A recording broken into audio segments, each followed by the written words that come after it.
Hola, bienvenidos a una cápsula más de química. Hoy vamos a hablar acerca de las leyes ponderadas en las reacciones químicas. Las leyes ponderales de las reacciones químicas se basan en una serie de leyes generadas por diferentes tipos de científicos que pusieron toda su mente en marcha para poder establecer las bases definitivas de la química. El primero de ellos fue Walter Proust, en el que él decía que los elementos se combinan para formar compuestos que tenían una proporción y una masa fija. Entonces, esto desmentía, por supuesto, uno de los postulados de la alquimia, que decía que los compuestos químicos dependían del experimentador, del lugar, del día.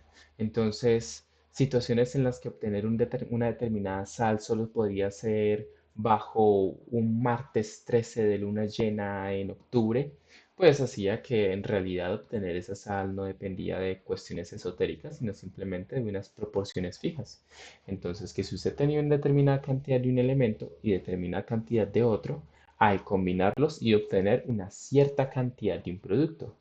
Además, no solo eso, que este producto iba a tener unas constantes fijas, es decir, no importaba si yo hago 5 gramos de este compuesto y lo mezclo con 10 gramos de otro y obtengo finalmente 15 gramos de mi compuesto, este compuesto que hice 15 gramos va a tener exactamente la misma composición química que aquel que yo haga combinando 15 toneladas de uno con 20 toneladas del otro. Entonces, esta ley de Proust fue un excelente cimiento para poder desarrollar la química con base a la estequiometría. Esta ley es absolutamente maravillosa.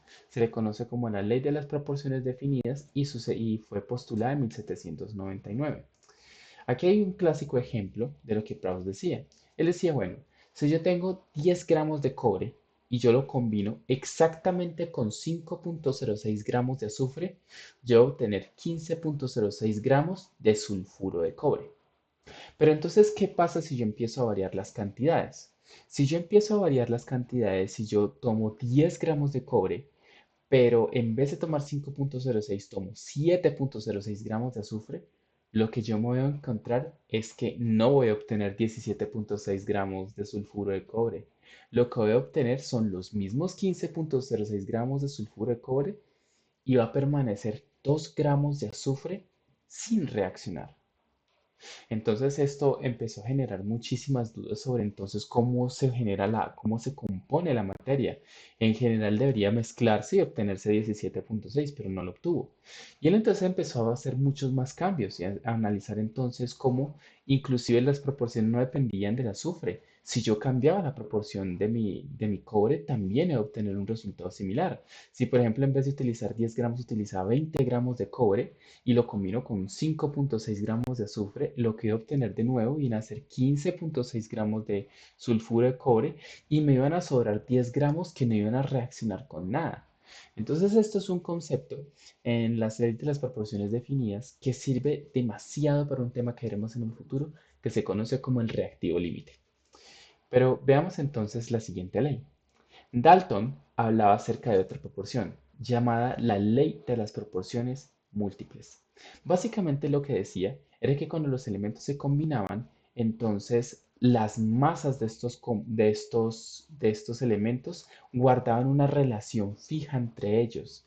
Es decir, justamente lo que sucedía con el experimento de Proust, en la que solamente con 15,06 y con 10 gramos era que se obtenían 15,06 gramos de sulfuro de cobre y de allí se hallaban múltiplos. Es decir, si yo quería llevar esto a escala industrial, entonces yo no tenía que hacer por partecitas de 15,06 de 10 gramos y 5,06 gramos de azufre, sino que yo puedo utilizar 10 toneladas de cobre y 5,06 toneladas de azufre y obtendré 15,06 toneladas de sulfuro de cobre. Entonces, con la ley de proporciones múltiples de Dalton, hacía más énfasis en esto. Entonces, él decía lo siguiente, no solo los compuestos los productos van a generarse dependiendo de la cantidad de masa que usted agregue, también la masa que usted agregue dependerá en el producto que va a obtener. Entonces, Dalton decía, bueno, pongamos esta situación, yo tengo 1 gramo de cobre Y este gramo de cobre lo hago reaccionar por un lado con 1,333 gramos de oxígeno y por otro lado con un múltiplo de este, con 2,666 gramos de oxígeno. En teoría, yo debería entonces obtener 2,33 gramos de oxígeno únicamente, perdón, 2,33 gramos de monóxido de carbono y entonces obtener en el otro caso 2,33 gramos de monóxido de carbono más un gramo de oxígeno, pero más 1,33 gramos de oxígeno sin reaccionar, pero eso no era lo que ocurría.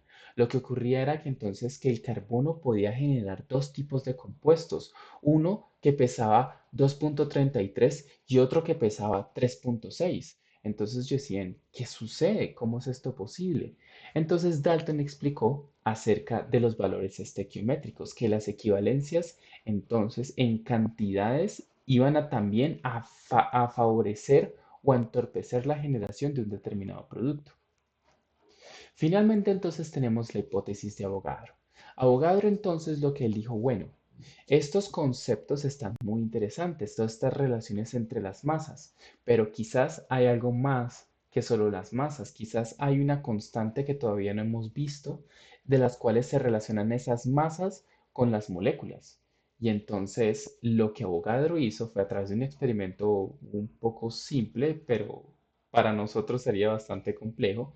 Él lo que hizo fue medir un gas para determinar el número de moléculas que estaban presentes allí, determinando a unas concentraciones y a unas presiones definidas junto con la temperatura. Cuando él designó entonces eso, hizo todos los cálculos, él obtuvo siempre una constante, y esa constante era 6,022 por 10 a la 23. Lo que él hizo entonces fue decir, esta es la cantidad en la que la materia se organiza para darle un peso a los elementos y a los compuestos químicos. Y entonces de allí surgió el término mol. Y esto es uno de los variables más importantes que utilizamos en química. Hoy día ya no se utiliza la técnica de Avogadro. La técnica de Avogadro arrojó un número bastante preciso, pero no es tan preciso como el que podemos encontrar hoy día. Hoy día podemos utilizar una técnica llamada difracción de rayos X, en la cual nosotros lo que hacemos es tomar un cristal de una molécula compuesta únicamente por un tipo de átomo, en este caso de silicio. Entonces, este cristal de silicio nosotros conocemos de acuerdo a la cristalografía de rayos X que tiene una forma cúbica muy específica, en la cual en su interior hay 8 átomos de silicio. Entonces, lo que se hace sencillamente es contar celdas unitarias y de acuerdo a la cantidad de átomos que hay por la cantidad de celdas dividido por el volumen de las celdas, pues se obtiene el número de Avogadro contenido en ese volumen específico, que sería entonces 6,02 por 10 a la 23 átomos, en este caso átomos de silicio. Y esto fue todo por hoy. Muchísimas gracias y nos vemos en nuestros próximos videos.